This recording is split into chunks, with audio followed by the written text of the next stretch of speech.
ऋतं वदिष्यामि सत्यं वदिष्यामि तन्मामवतु तद्वक्तारमवतु भवतु मामवतु वक्तारम्। ॐ शान्ति शान्ति शान्ति। शङ्करं शङ्कराचार्यं केशवं बादरायणं सूत्रभाष्यकृतो वन्दे भगवन्तौ पुनः पुनः। ईश्वरो गुरुरात्मेति मूर्तिभेदविभागिने व्योमवद्व्याप्तदेहाय दक्षिणामूर्तये नमः। गुरुर्ब्रह्मा गुरुर्विष्णु गुरुर्देवो महेश्वरः गुरुः साक्षात् परं ब्रह्म तस्मै श्री गुरवे नमः।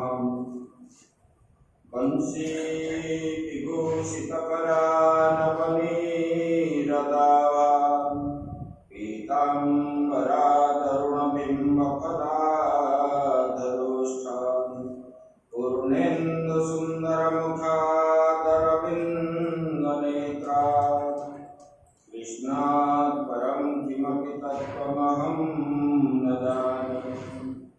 नारायणं नमस्कृत्य नरं चैव नरोत्तमं देवीं सरस्वतीं व्यासं ततो जयमुदीरये।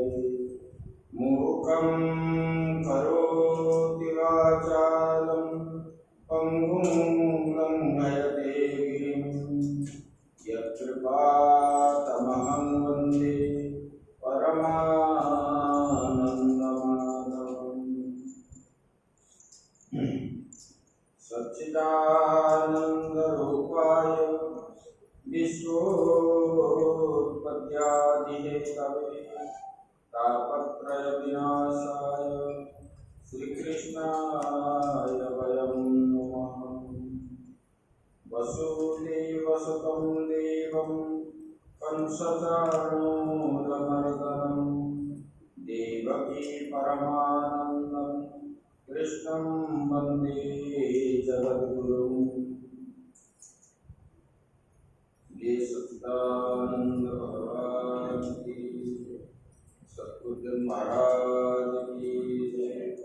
श्रीमद्भागवत महापुराण की जय। ओम नमः पार्वती पते हर हर महादेव। श्री कृष्ण गोविंद हरे मुरारी हे नाथ नारायण वासुदेव। श्री कृष्ण गोविंद हरे मुरारी हे नाथ नारायण वासुदेव। हे नाथ नारायण वासुदेव। हे नाथ नारायण वासुदेव। हे नाथ नारायण वासुदेव।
करुणा करुणालय परम ब्रह्म परमात्मा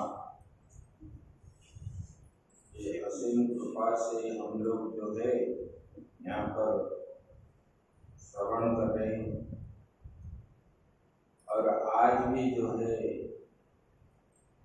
स्वयं भगवान के जन्मोत्सव है। और इस माह बताया गया महात्म्य में आपको बताया था, मतलब भागवत सप्ताह में जो कराते हैं, उत्तम माह जो है श्रावण भाद्रव आश्विन कार्तिक मार्गशीर माघ फागुन वैशाख ये महीना उत्तम माना जाता है। आषाढ़ और इस संदर्भ में हम लोग जो है यहाँ श्रवण कर रहे हैं। और आज भी भगवान का जन्म महोत्सव है। इसको जो श्रवण करता है भगवान के प्रति उनका भक्ति भाव तभी। और कल जो है हम लोग श्रवण कर रहे थे कंस का वध भगवान ने कर ली। और भगवान के श्री चरणों में इनके शरीर से एक दिव्य ज्योति निकला और भगवान के चरण कमल के अंदर प्रवेश कर लिया। इसका मतलब है भगवान में समा गया, मोक्ष प्राप्ति हो। तो वो जो है इसमें प्रश्न भी आता है, तो भगवान को विरोधी किया फिर भी भगवान ने उनका कल्याण कर दिए। तो ये प्रश्न जब उठता है तो बोले कि देखो अंतिम समय में भगवान को तो दर्शन भी किया और जीवन भर उन्होंने जब से देवकी का विवाह हुआ तब से ये चारों भगवान का ही चिंतन करने लगा। जब आकाशवाणी हुई, रे मूढ़ तू जिसका रथ चला रहा है उसके 8वां गर्भ जो उत्पन्न होगा, जो संतान और आपको विनाश करेगा, उनके द्वारा विनाश होगे और वो पृथ्वी का भार हरण करेगा। ऐसे जो हुआ तब से ये भगवान का स्वरूप को ही देखने लगा। बोले कि ये विष्णु जी मुझे मारेंगे। ये पिछले जन्म में कालनेमी राक्षस था, गर्ग संहिता में आता है। और उन्होंने चाह रहा था कि भगवान के हाथ वो मरे। जब रावण ने गया कालनेमी को, बोले कि ये मायावी है और इनका गति बड़ा प्रखर है, माया विद्या उनको पूरा मालूम है। तो उनको स्वयं गया और उनको बोलने लगा तुम जाओ। हनुमान जी विशल्यकर्ण जैसे ना ला पाए यहाँ, और रास्ते में ही ऐसे चाल चलाओ जैसे कि हनुमान जी आपके बात पर विश्वास करके वहीं रह जाएंगे और रात्रि ऐसे निकल जाएगा। तब लक्ष्मण जब मर जाएगा तब जो है ये राम और शरीर लेके नहीं रहेगा, तब हम जो है सीता को उपभोग करेंगे। ये जो बात उन्होंने बताया, कालनेमी ने स्पष्ट रूप से उनको मना किया। बोले कि महाराज, ये बात आप मत समझिए। आपको प्रामाणिक रूप से उन्होंने बता दिए। बोले कि देखो, आपने उनके पूंछ में आग लगा दी, उनको मार पाए?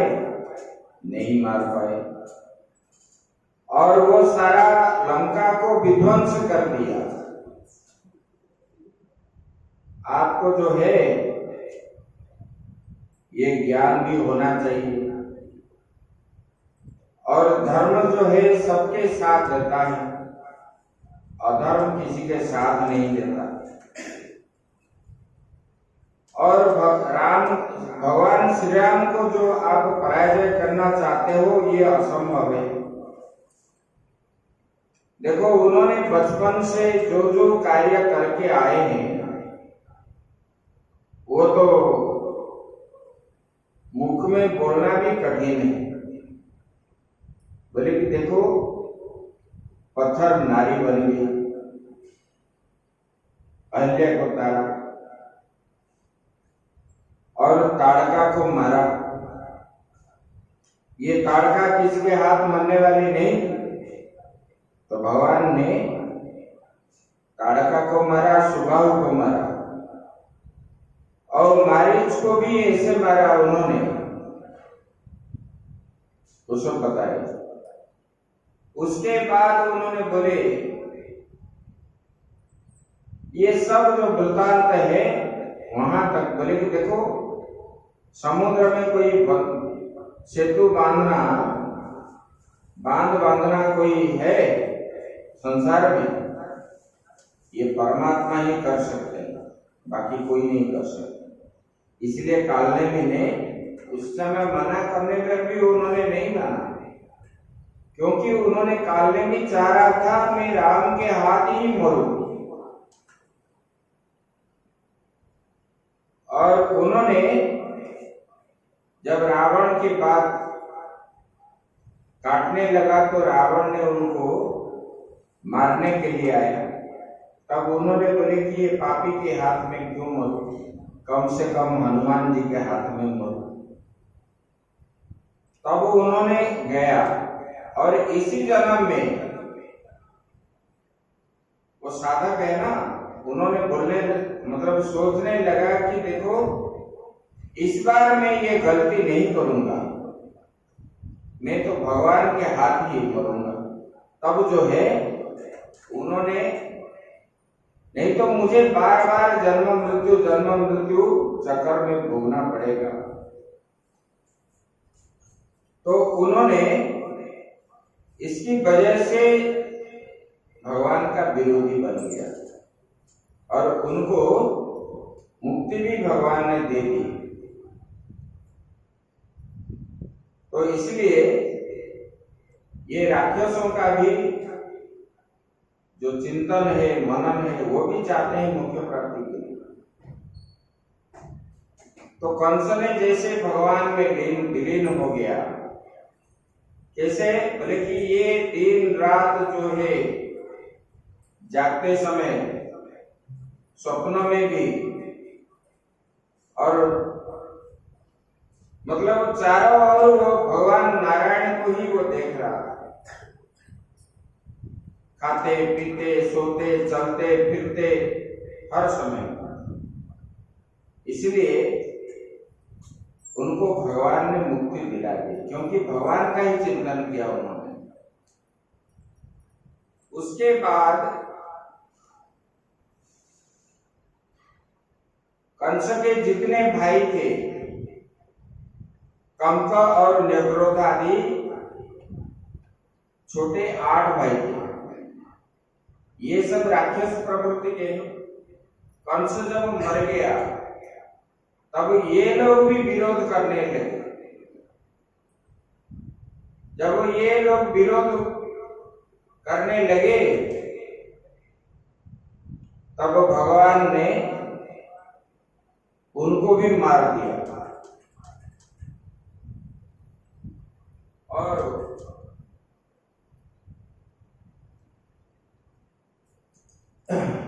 उनको मार दिए, मार करके फिर मारने के बाद मामियों ने रोने लगी। मेरा जो है शयानां वीर शय्यायां पतिना लिंग्यत् शोचति विलेपोषु स्वरं नार्यो विसृजन्त्यो मुहुर्षुचः। बोले कि हे महाराज, बोले कि वीरशैया पर सोए हुए, बोले कि आप जो है अभी धरती पर सोए हो, आपका शरीर जो है राजमहल में पड़ा है, कभी आप नीचे नहीं सोए हो, और अपने पतियों से लिपट करके बेशोकग्रस्त हो गई और बार बार आंसू बहाती हुई बोलने लगी, ऊंचे ऊंचे स्वर से विलाप करने लगी। बोले कि आप हमारा ईश्वर है, हमको अनाथ करके आप लोग चले गए, ऐसे ऐसे दुखी हो गई। बोले कि देखो ये विधाता ऐसा है। बोले कि हाँ नाथ, हे प्यारे, हे धर्मज्ञ, हे करुणामय, ऐसे ऐसे, हे अनाथ वत्सल, ऐसे आप अपने पतियों को संबोधन करते हुए रोने लगे। बोले कि आप सबके मृत्यु से हमारा मृत्यु हो गई, आज हमारा घर जो है उजड़ गए और हमारे संतान भी जो है अनाथ हो गए, अभी हम कहाँ रहेंगे, कहाँ जाएंगे, ना टूटो, इस प्रकार होने लगा। और वहां पर भगवान ने भी इन लोगों का दुख से दुखी हो करके वो भी रोने लगे, जैसे बता रहे थे कल हम बताए। फिर जो है भगवान उसके बाद बंदीशाला के पितरा बकुला दधार्थो विदित्वा पुरुषोत्तमा मां भूति निजां मायां तथा न जनमोहिनी। और जब कंस ने मर गया, भगवान ने जब गए वहां पर, ये तो जन्म होते समय ये चतुर्था रूप देखे थे, और चतुर्था रूप जब देखे थे तो उनको भगवान बोल करके माने। और अभी जब भगवान सामने आए, जितने राक्षसों को मारे, तो देवकी और वसुदेव उनको क्या है, भगवान ही मानने लगे। क्योंकि जब चार भुजा वाले भगवान को दर्शन हुए जन्म के समय, वसुदेव ने बोले कि भगवान मैं तो आपको पहचान लिया, आप दूसरा कोई नहीं है, और ये संसार का आप जो है नियंता है भगवान, क्योंकि आप ये सृष्टि स्थिति प्रलय का कारण है। आप ऐसे ऐसे मान ले। जब जो है ये क्या हुआ, फिर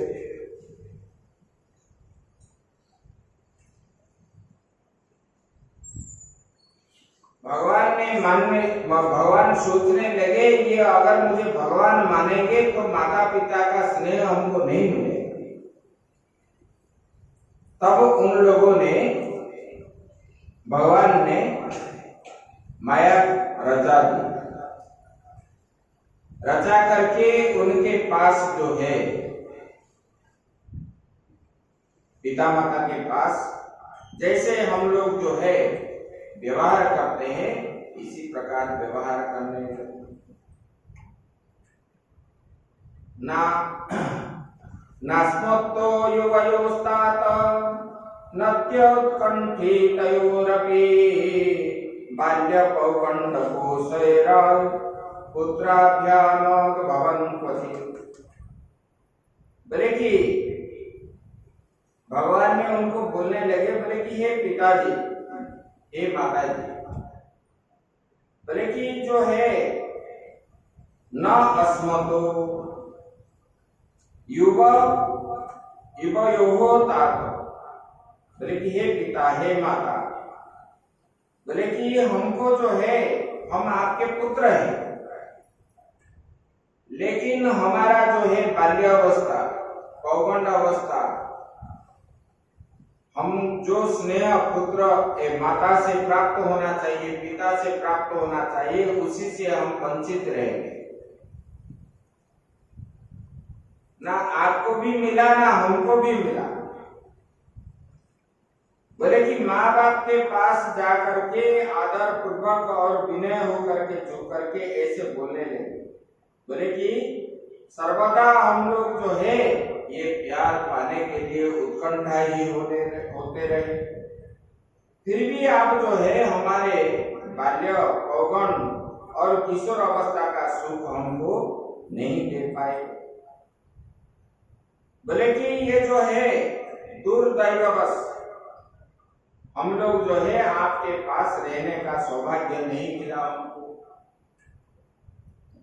बोले कि इससे क्या है, हमको जो है घर में रह करके जो लड़का प्यार का सुख मिलता है वो भी हमको नहीं मिला।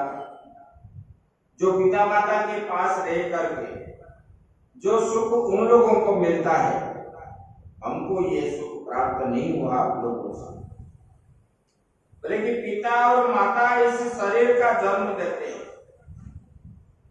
ये शरीर जो है माता के रज पिता के वीर्य से ही उत्पन्न हुआ है और इसका लालन पालन भी पिता माता ही करते हैं।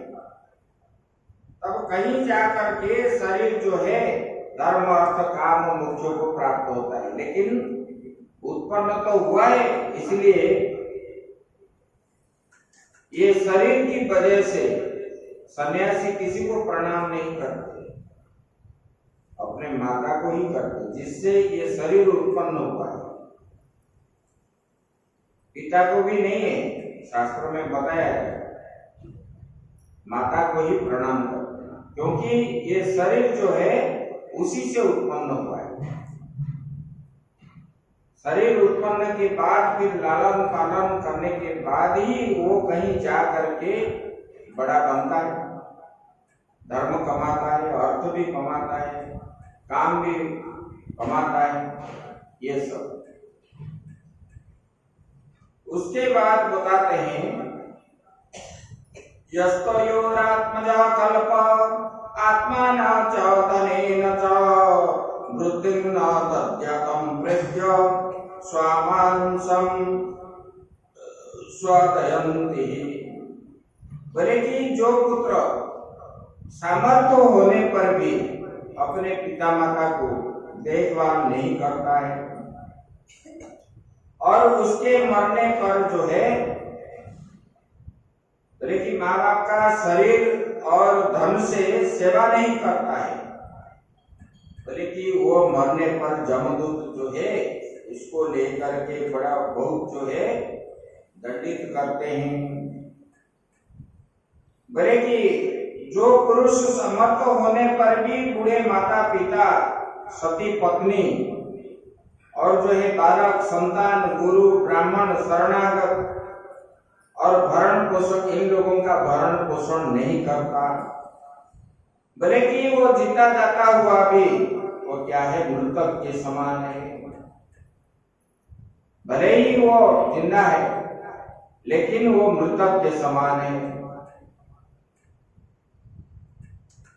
ये बता।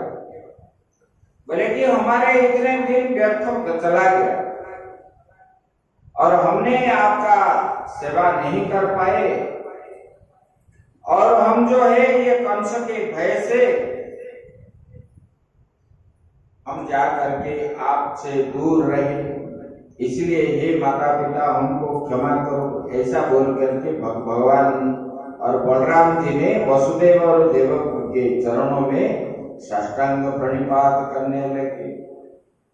और ये जब माताओं का दर्शन, मतलब माता लोग के पास ऐसे जब होता है ना, तो जितना भी गुस्सा है माता क्या करती है, रोती रहती। और देवक ने भगवान को आलिंगन किए उठा करके, और आलिंगन करके अपने वक्षस्थल में उनको लगा ली, रोने लगे।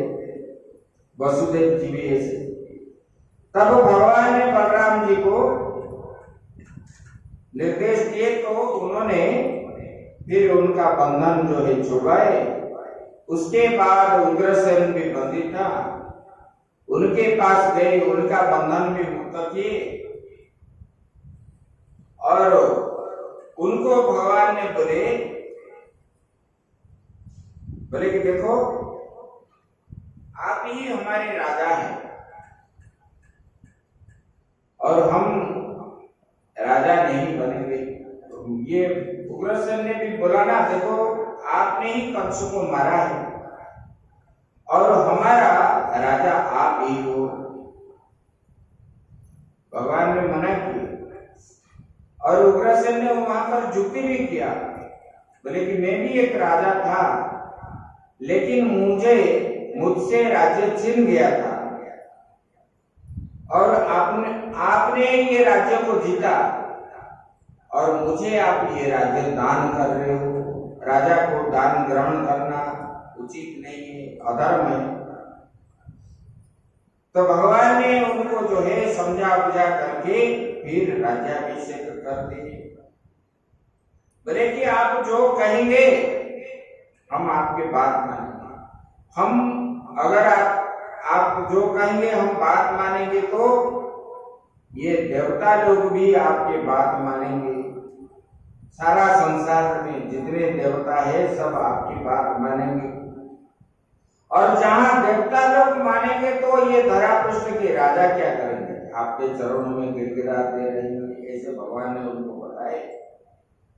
फिर जो है भगवान को देख कर पा करके मथुरावासी जो है जदुवंश, वृष्टिवंश, अंधक वंश, ये सब जो है बड़े प्रेम से आनंदित तो होकर के रहने लगे।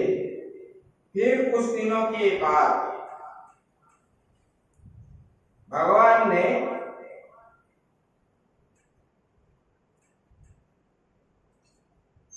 क्या किए, भगवान ने नंद बाबा के पास गए।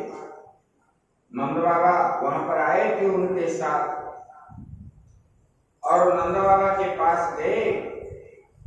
बोले कि पिताजी, जन्म करने पर ही वो पिता माता है ऐसा बात नहीं है। जो बचपन से लालन पालन आदि जो करते हैं, वो जन्म किया हुआ माता से भी वो माता अधिक है। इसलिए आप लोग जो है श्रेष्ठ है। असली माता पिता वसुदेव देवकी होने पर भी आप हमको लालन पालन किए, इसलिए आप ही हमारा असली है, ऐसे बोलने लगे। उसके बाद बोले कि आप अभी वापस चले जाओ। माता वहां पर व्यस्तता होंगे, अकेले भी होंगे, मेरे पीछे से वो जो है अन्न आदि त्याग दी होगी। तब नंद बाबा अपने साथियों के साथ फिर जो है वृंदावन आगे लौट के, लेकिन सब लोग आ गए वृंदावन गोकुल में, लेकिन उनको लग रहा था कि जैसे इनका प्राण भगवान के पास छोड़ करके यहाँ आ रहे हैं, मुर्दा जैसे जा रहे हैं, इस प्रकार। उसके बाद वसुदेव जी ने एक दिन गर्ग ऋषि जो है उनके आचार्य है, कुल पुरोहित है, उनके पास गए, बोले कि भगवान, इनका जो है संस्कार नहीं हुआ था भगवान का और बलराम जी का, द्विज संस्कार मतलब जनेऊ संस्कार नहीं हुआ था, और वहां पर तिथि निकाल करके जनेऊ संस्कार किए, और जनेऊ संस्कार के बाद ही गुरुकुल में प्रवेश होता है शिक्षा लेने के लिए। देखो दीक्षा भी जो है आजकल तो नहीं है, आजकल बूढ़ा बूढ़ी होने पर लेते हैं, और शास्त्र में बताया गया जब आपको 11 साल हो जाए, 11 साल में दीक्षा लेनी चाहिए, और नहीं हुआ तो शरीर अशुद्ध है। दीक्षा ना लेने वाले व्यक्ति से जल भी नहीं ग्रहण करना चाहिए, और पितृ पितर को भी जो पानी देते हैं उनको भी पानी नहीं मिलता है, ये शास्त्र में आया। इसलिए भगवान को उन्होंने संस्कार आदि कराया, कराने के बाद गुरुकुल में भेजे। अतो गुरुकुले वासम इच्छन्ता गोपक जग्मतो काश्यम संदीपनी नाम ह्यवन्ति पुरवासिनम। बोले कि ये कश्यप गोत्री संदीपनी ऋषि जो है उज्जैन में रहने वाले, और उनके पास भगवान श्री कृष्ण और बलराम जो है गए विद्या शिक्षा करने के लिए, और जाकर के जब भगवान ने गए और वहां पर भगवान को संदीपनी ने बहुत सुंदर आदर के साथ स्वागत सत्कार आदि किए। ये संदीपनी ऋषि जो है यहाँ पर नहीं है, ये थे काशी में थे, ये शिव जी के परम भक्त थे, बड़े तपस्वी थे, ज्ञानी भी है तपस्वी भी थे। और उनको मालूम हुआ कि भगवान अवतार लिए हुए हैं, क्योंकि गर्ग जी जो है इनके मित्र थे, और उनको ये भी मालूम हुआ कि ये लोग हमारे पास पढ़ने आने वाले हैं, ज्ञान प्राप्ति की इच्छा से वो मेरे पास आने वाले हैं। इसलिए संदीपनी जो है काशी छोड़ करके अवंती नगर आ गए, उज्जैन अभी जो बोलते हो, और वहां जो है संदीपनी आश्रम है अभी भी है, और वहां पर भगवान ने विद्या शिक्षा प्रारंभ किए गुरुकुल में। जैसे हॉस्टल में आजकल छात्र रहता है, इसी प्रकार भगवान रहते हैं, और सब प्रकार के काम भी कर रहे हैं, झाड़ू लगाना, गौ सेवा करना, गोबर निकालना, जो जो काम आश्रम में है सब काम करते हैं। और भगवान के सब प्रेमी हो गए जितने सहपाठी ये, और भगवान ने जितने सारे विद्या है 64 दिन में वो सब विद्या प्राप्त कर ली, सारे विद्या। बोले कि उनके जो है ज्ञान प्राप्ति करने के लिए जहां गए थे वो सारे विद्या प्राप्त कर लिए, धनुर्वेद, मनुस्मृति, धर्मशास्त्र, मीमांसा, वेदों, वेदांत और बताने वाले शास्त्र, वेदों का तात्पर्य, तर्क विद्या, न्याय शास्त्र, ये षड दर्शन आदि, और राजनीति, ये सब जितने विद्याएं हैं, 64 विद्या जो है, सब विद्या जो है उनको प्राप्त होगी। और जब संदीपनी को मालूम हुआ, इन लोगों को, क्योंकि भगवान जो ज्ञान खुद बनाने वाले हैं, उनको ज्ञान क्या है, वो तो गए इसलिए। अगर भगवान नहीं जाते गुरुकुल में, उनको ज्ञान नहीं था क्या? ज्ञान तो था, लेकिन वो व्यवहार के लिए आए थे। अगर भगवान नहीं आते तो इसका प्रभाव जो है हम लोगों के ऊपर नहीं पड़ता। गुरुकुल कोई भी नहीं जाते, नहीं तो आप लोग यहाँ आके कैसे बैठते? ये परंपरा है हमारा। तो भगवान ने जब संपूर्ण विद्या प्राप्त कर लिए, तब संदीपनी ने बोलने लगे, आपका तो विद्या प्राप्त हो गई और आप अभी घर लौट जाओ। भगवान ने बोलने लगे कि भगवान हमको बताइए, हम गुरु दक्षिणा क्या देंगे? बोले कि नहीं, ऐसे कुछ नहीं है। बोले कि नहीं नहीं, अगर विद्या प्राप्त होने के बाद जो शिष्य गुरु को दक्षिणा नहीं देता है, वो ज्ञान नहीं रहता। और जो रोगी डॉक्टर के पास जा करके उसको जो है अपने सक्षम के अनुसार डॉक्टर को अगर नहीं देता, वो औषधि काम नहीं करता है। ऐसे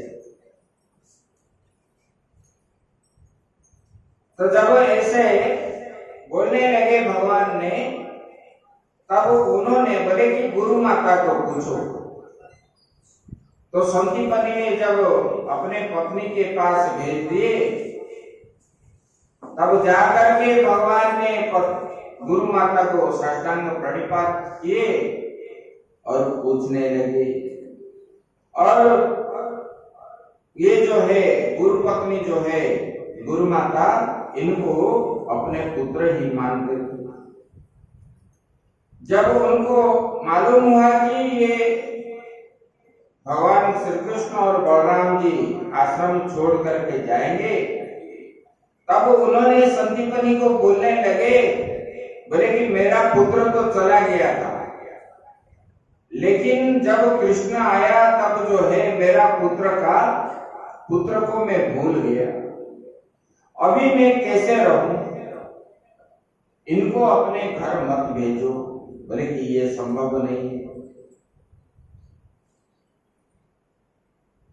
तब जो है गुरु माता ने उनको बोले कि मैं जानता हूं तुम आप जो है सर्व समर्थ हो।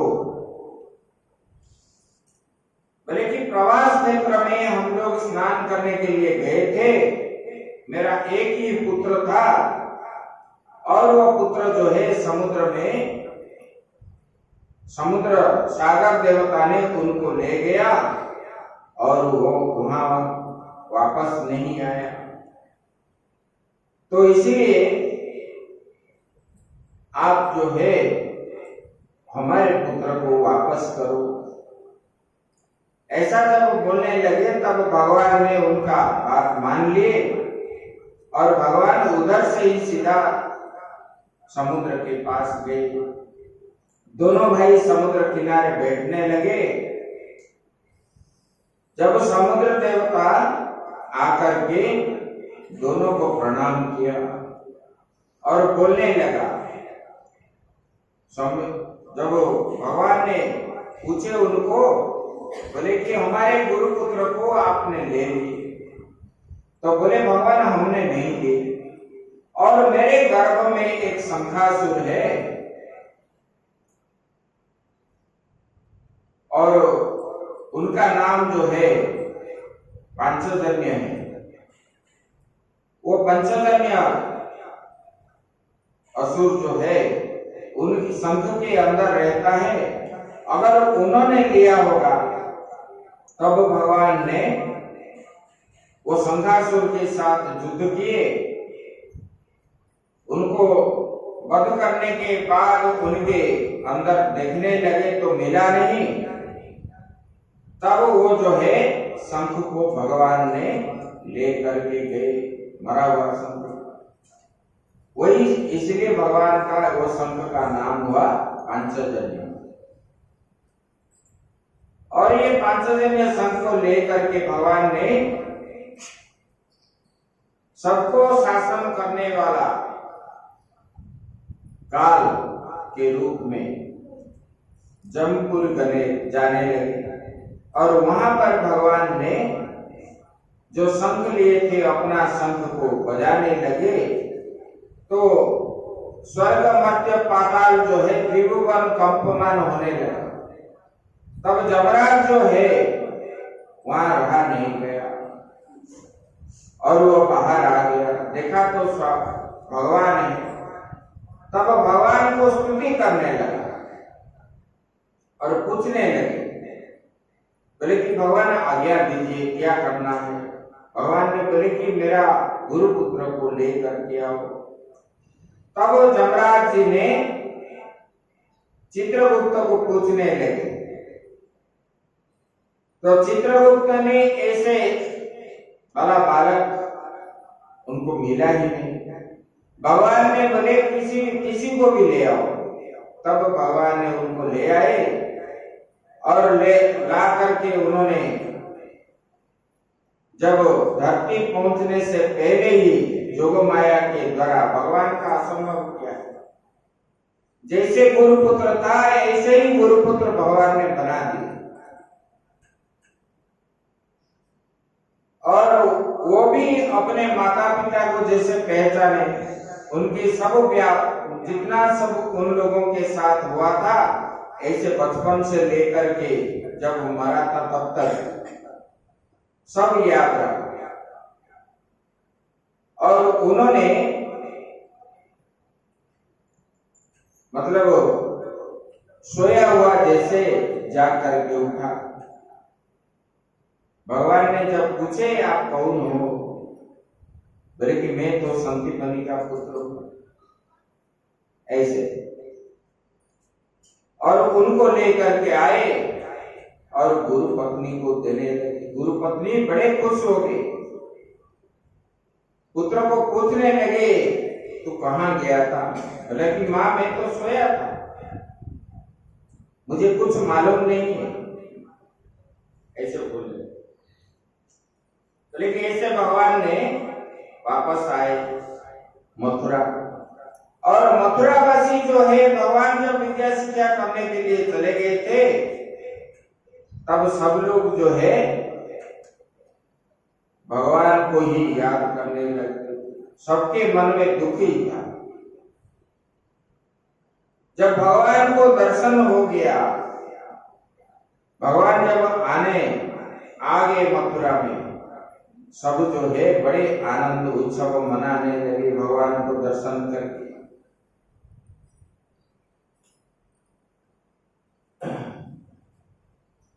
ओम नमो भगवते वासुदेवाय। ओम नमो भगवते, ओम नमो भगवते वासुदेवाय। ओम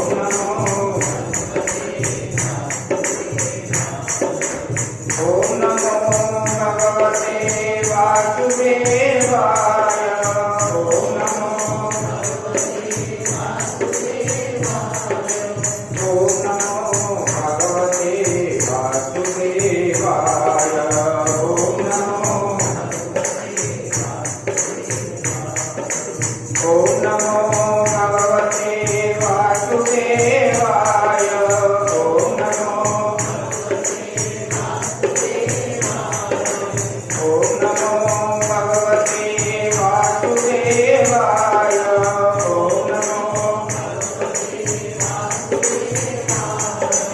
ओम नमो भगवते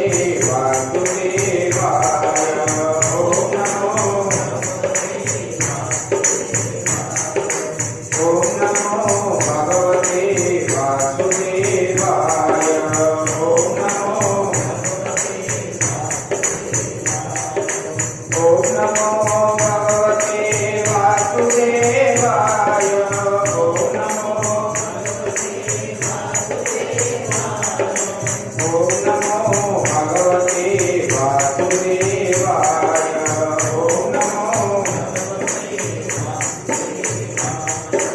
ओम नमो भगवते वासुदेवाय। ओम नमो भगवते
सृष्टिनां प्रवरो मंत्री कृष्णस्य दयिता सखा शिष्यो बृहस्पति साक्षात् उद्धव बुद्धिसत्तमः। बोले कि ये वृष्णि वंश में मंत्री में प्रवर हो, मतलब प्रखर बुद्धि वाले। बोले कौन? बोले कि भगवान के सखा है, कृष्ण से दयित सखा, अत्यंत प्रिय है। बोले कि और क्या है? बोले कि वो बृहस्पति के शिष्य है, मतलब बृहस्पति से जा करके देवगुरु बृहस्पति से विद्या शिक्षा की, इसलिए उनका शिष्य है। साक्षात उद्धव बुद्धि सत्तम, इतना बुद्धिमान है, बुद्धि में उत्तम, जिनका बुद्धि उत्तम है। बोले कि उनका नाम है उद्धव। ये उद्धव जी जो है उनको कृष्ण से दयित सखा, मतलब भगवान का बड़ा प्रेमी है वो उद्धव जी। जब उनको 5 साल थे,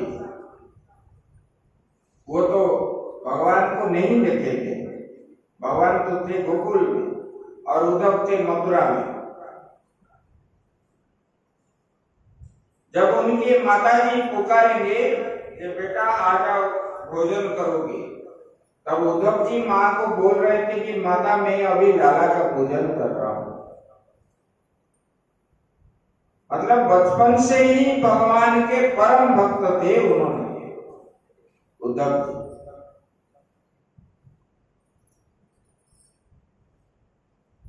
तब वो उद्धव जी को भगवान ने एक दिन बुलाया।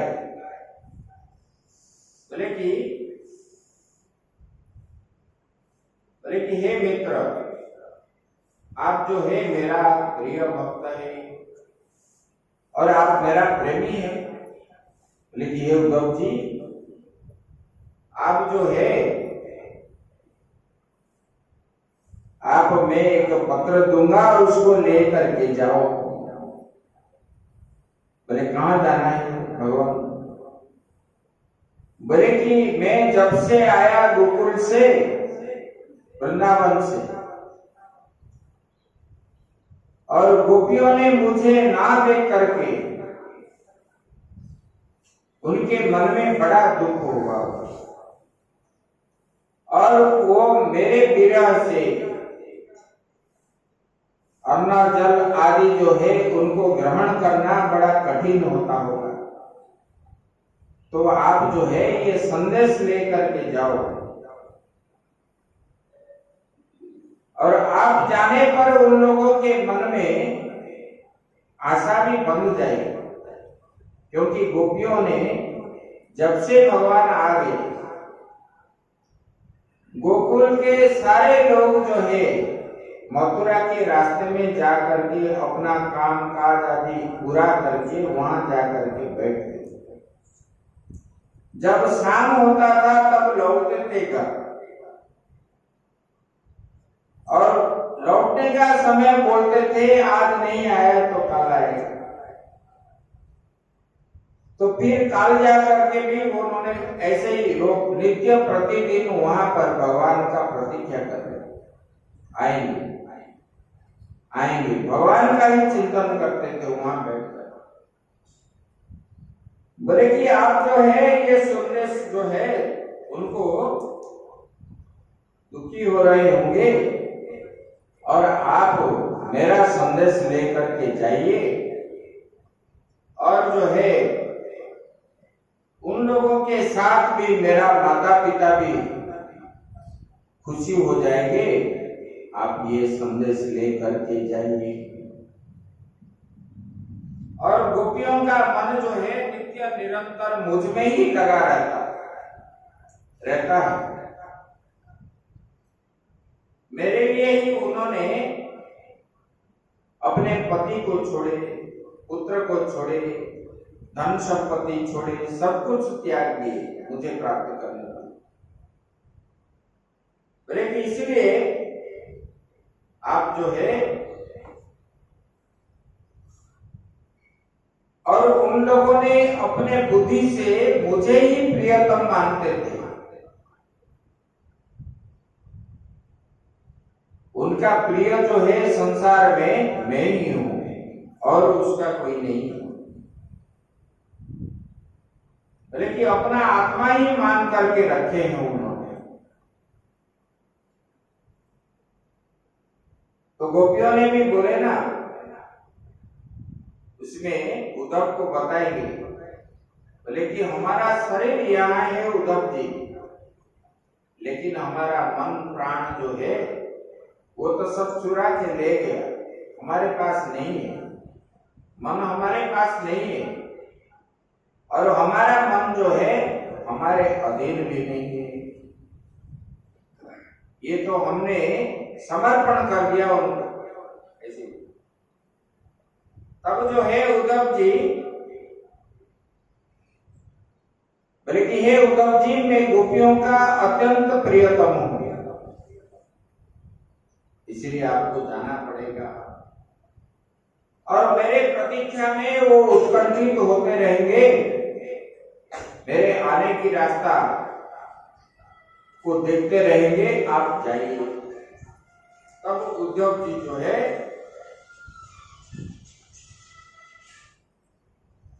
इत्युक्ता उद्धवो राजन् संदेशं भर्तुरादृता आदाय रथमारुह्य प्रयायौ नंदगोकुलम्। जब भगवान ने ऐसे बोलने लगे, तब उद्धव जी ने रथ निकाल करके उसमें सवार हुए। सवार होकर के उन्होंने गोकुल की ओर प्रस्थान करने लगे, बल्कि ब्रज में जाने लगे। और जाते समय उनके मन में एक गर्व अनुभव, अहंकार आया। भगवान ने उद्धव जी को क्यों भेजे? भगवान ने उद्धव जी उनका परम मित्र भी थे और सेवक भी थे, और उनके मन में था कि मैं बृहस्पति से पढ़ करके आया, मतलब मैं बड़ा ज्ञानी हूं ऐसे।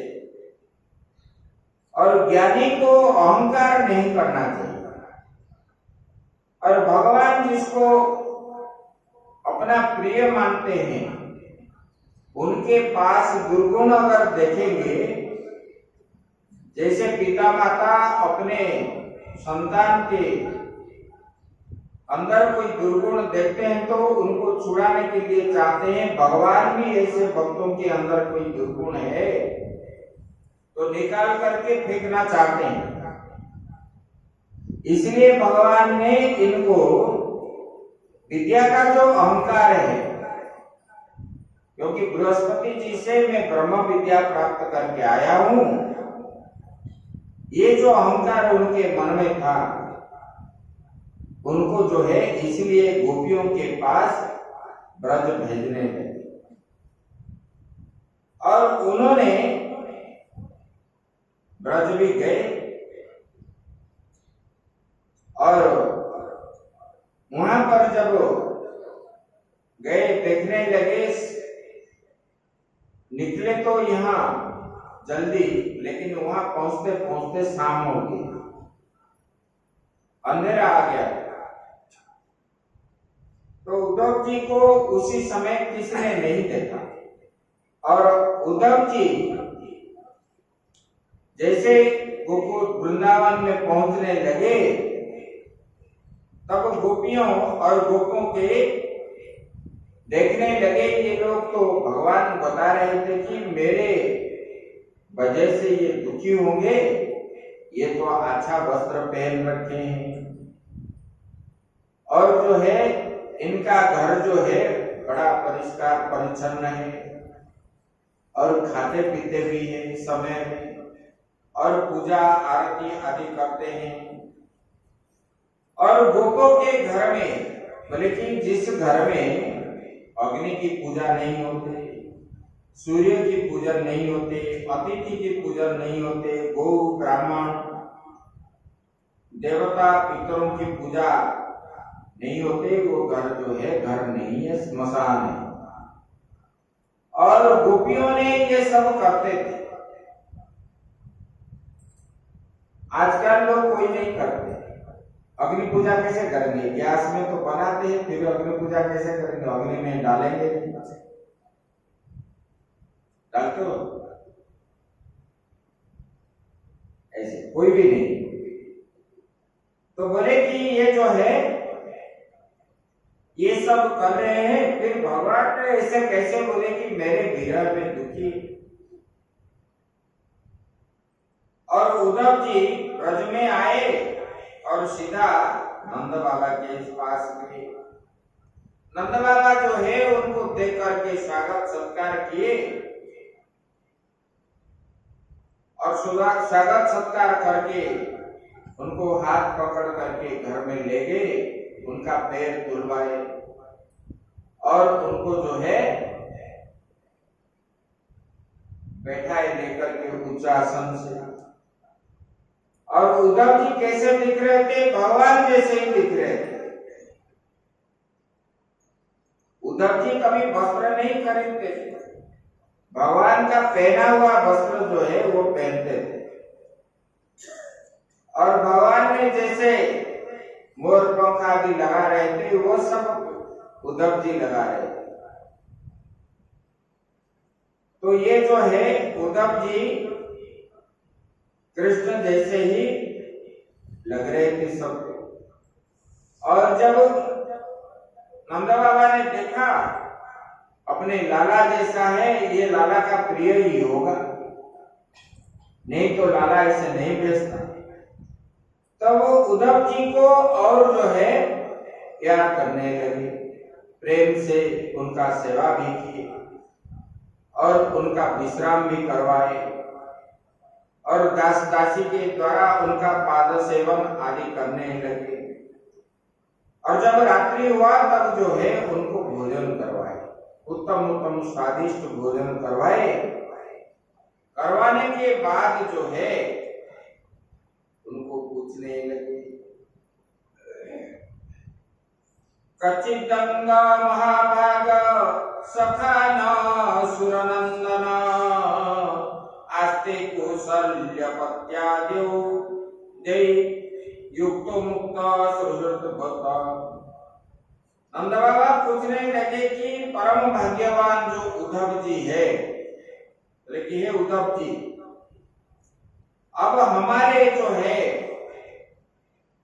सुरनंदना, वसुदेव के पिता के नाम थे सुरसन, भले कि वो जो वसुदेव जी है जेल से छूट गए, उद्धव जी को बता रहे हैं, बोले कि उन्होंने जेल से छूट गए और उनके आत्मीय स्वजन तथा पुत्र आदि के साथ अभी है। बोले कि ये सब जो है अपने पत्नी पुत्र सगे संबंधी के साथ वसुदेव जी है, अभी वो कुशल में है। तो नंद बाबा ने ऐसे वसुदेव के बारे में पूछे। बोले कि ये बड़े सौभाग्य की बात है, बोले कि अपने पापों का फलस्वरूप जो है पापी कंस अनुयायियों के साथ जो है मर गया, मारा गया। वो स्वभाव से ही राक्षस था, जन्म से ही, और उन्होंने यदुवंशियों को देखते ही बड़ा द्वेष करने वाला था। ऐसा बोले कि वो जो है उसके बाद पूछने लगे। देखो बात घुमा फिरा करके नंद बाबा ने उनको कैसे पूछ रहे हैं, पहले वसुदेव जी के बारे में पूछा, फिर जो है कंस का अपने भाइयों के साथ जो मृत्यु हुआ उनको बखाड़ने लगे। उसके बाद ही पूछते हैं, बोले कि हे उद्धव जी, हमारे लाला जो है हमको कभी याद करता है? ऐसे पूछने लगे। जब वो पूछने लगे, बोले कि यह जो है उनकी माँ है, यशोदा जी को देखा है, और यशोदा जी भी पास में बैठे थे। बोले कि इनके सखा भी है ये गोकुल में, और उनके सखियां भी है, पूरे चारे, बोले कि सारे ब्रजवासी जो है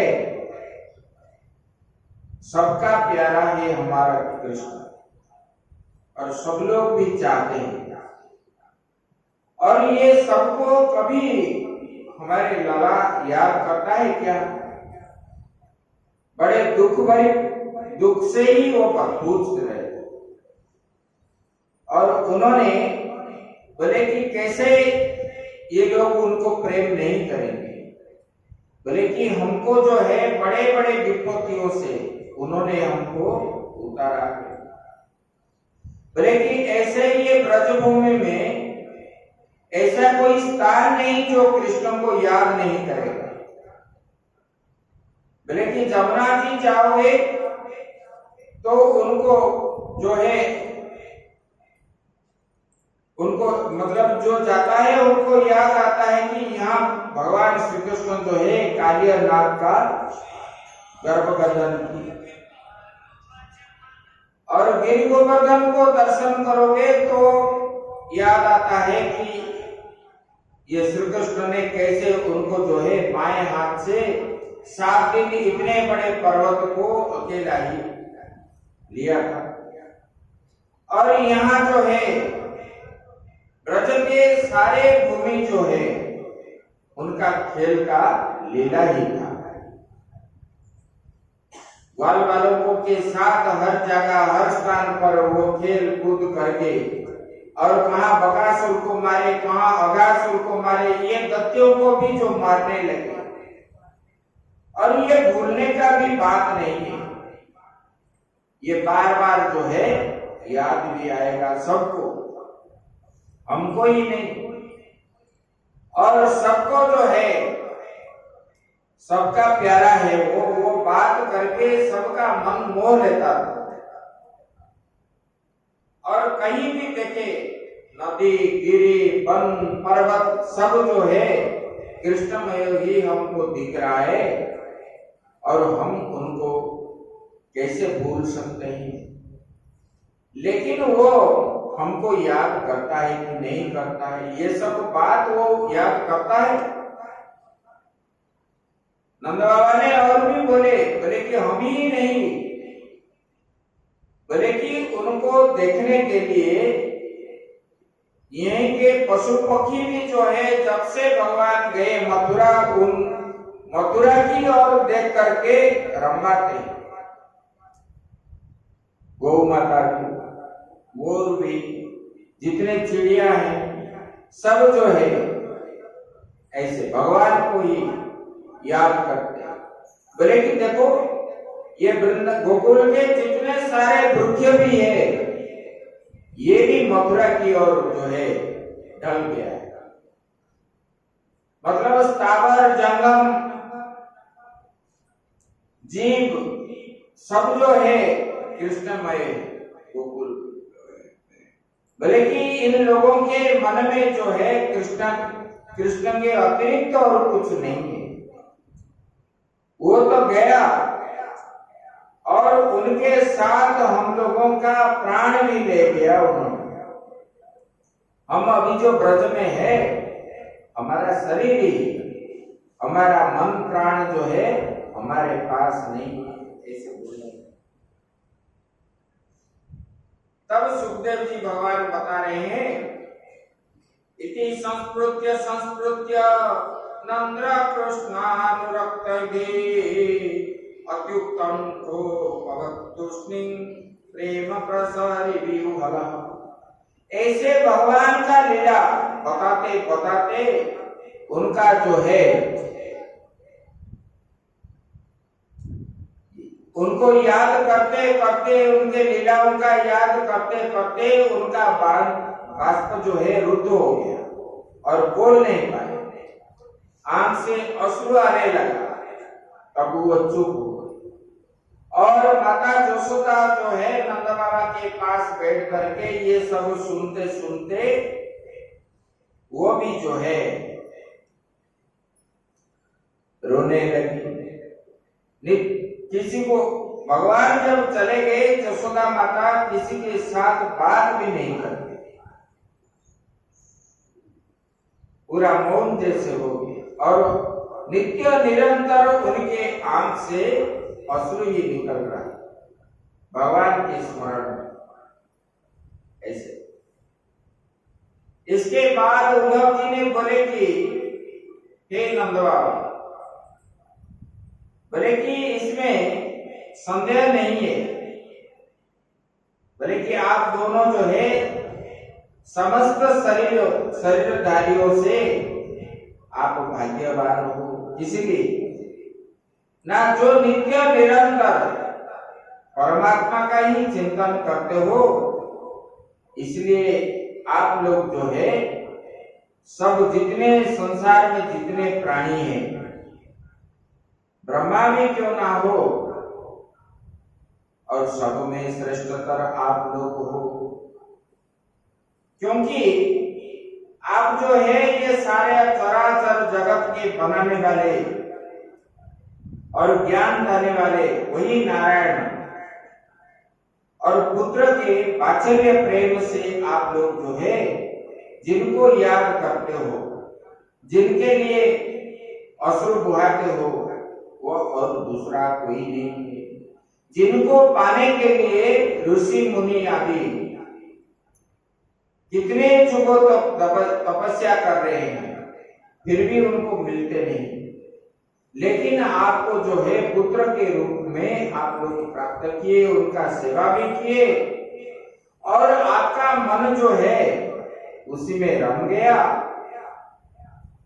बोले कि वो तो दूसरा कोई नहीं है, बोले कि ये भगवान श्री कृष्ण जो है पुरुष है और बलराम जी प्रकृति है। बोले कि ये दोनों समस्त शरीर में प्रविष्ट हो करके ये प्रकृति और पुरुष जितने सारे जीव जगत में स्थावर जंगम आदि सब प्राणियों के अंदर ये प्रवेश करके बोले कि जीवन दान देते हैं सबको, और बोले कि उनसे अत्यंत विलक्षण जो है ज्ञान स्वरूप जीव है, बोले कि उसका जो है नियमन करते हैं, तुम ये करो, तुम ये करो, तुम ये करो, ये नियमन करते हैं जीव के लिए। ये सब उन्होंने व्यवस्था की। बोले कि जो जीव मृत्यु के समय अपने शुद्ध मन को एक क्षण के लिए भी उनके पास लगा देता है, भगवान जो है उनको अपने पास ले लेते हैं। बल्कि एक क्षण के लिए भी देखो, अजामिल ने मृत्यु के समय एक बार ही नारायण का नाम उच्चारण किया, भगवान ने उनको जो है मुक्ति दिला दी। बोले कि समस्त कर्म वासना जो है उसका मिट जाता है जो याद करता है। बोले कि और शीघ्र ही, बोले कि देखो कर्म वासना तो उनका मिट जाता है और शीघ्र ही सूर्य के समान तेजस्वी ब्रह्ममय होकर के वो उन्हीं में ही लीन हो जाता है, परम गति को वो प्राप्त होता है, मतलब मुक्ति पर। बोले कि वो भगवान ने जो है कृष्ण, वो सबके आत्मा के रूप में सबके अंदर है और जो है परम कारण है, ये जगत का कारण है। उनके अतिरिक्त ये जो है संसार नहीं बन पाएगा और सब भक्तों का अभिलाषा पूर्ति करने वाला वही है। बोले पृथ्वी के भार उतारने के लिए ही उन्होंने जन्म लिया है। बोले कि ऐसे परमात्मा का, बोले कि हे नंद बाबा, यशोदा जी, आप लोग याद करते हो दोनों, आप परम भाग्यशाली हो। बोले कि देखो, बोले कि इस लोक में उनका कोई कर्म नहीं है। बोले कि ये जो है, जो लोग मानते हैं कि ये कृष्ण सामान्य है, बोले कि ऐसा नहीं, उनका गुण जो है आप जानोगे। बोले कि वो निर्गुण निराकार होने पर भी वो सगुण साकार बनता है। वो कर्म नहीं करने पर भी उनको कोई असर नहीं पड़ता, फिर भी वो कर्म करता है। जैसे कि हम कर्म नहीं करेंगे तो हमको जो है ये शरीर हमारा नहीं रहेगा, कर्म करेंगे तो हम, क्योंकि ये शरीर जो है हमारा शरीर अन्नमय पिंड है, हमको अन्न भी चाहिए, वस्त्र भी चाहिए, वासगृह भी चाहिए।